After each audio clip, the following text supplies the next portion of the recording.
Hello everyone, ఈరోజు street స్టైల్లో veg నూడిల్స్ని సింపుల్గా ఇంట్లో ఎలా చేయాలో చూపిస్తారండి. డీటెయిల్గా చూడాలనుకుంటే లాంగ్ వీడియోని చూసేసేయండి. ముందుగా స్టవ్ వెలిగించి ప్యాన్ పెట్టుకొని 2 టేబుల్ స్పూన్స్ ఆయిల్ వేయండి. ఆయిల్ వేడిన తర్వాత సన్నగా తరిగిన వెల్లుల్లి పచ్చిమిర్చిని యాడ్ చేసి ఫ్రై చేయండి. అవి ఫ్రై అయిన తర్వాత ఆనియన్స్ వేయండి. అవి కూడా ఫ్రై అయిన తర్వాత సన్నగా పొడుగ్గా తరుక్కున్న క్యారెట్ని యాడ్ చేసి 2 మినిట్స్ ఫ్రై చేసేసి సన్నగా తరిగిన క్యాప్సికమ్ని యాడ్ చేయండి. ఇది కూడా ఒక 1 మినిట్ ఫ్రై అయిన తర్వాత ముందుగానే మనం నూడిల్స్ని ఉడికించి పక్కన ఉంచుకోవాలండి. ఇలా పొడిగా ఉడికించి పక్కన పెట్టుకున్న నూడిల్స్ మొత్తాన్ని దీనికి యాడ్ చేసేసేయండి. ఇప్పుడు ఇందులో 1 table spoon soya sauce, 1 table spoon green chilli sauce, 1 table spoon red chilli sauce, 1 table spoon tomato ketchup, ఇంకా 1 టేబుల్ స్పూన్ వెనిగర్ ఇలా అన్నీ యాడ్ చేయండి. సరిపడినంత సాల్ట్ వేయండి.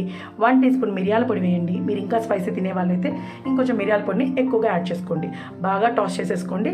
ఉంటే స్ప్రింగ్ ఆనియన్స్ కూడా యాడ్ చేయండి, చాలా టేస్టీగా ఉంటుంది. నూడిల్స్ అన్ని బాగా రీహీట్ అయ్యేంత వరకు టాస్ చేసేసుకొని సర్వ్ చేసేసుకోండి. సింపుల్గా నూడిల్స్ అయితే రెడీ అయిపోతాయి. వీడియో నచ్చితే లైక్ చేయండి. Thanks for the watch.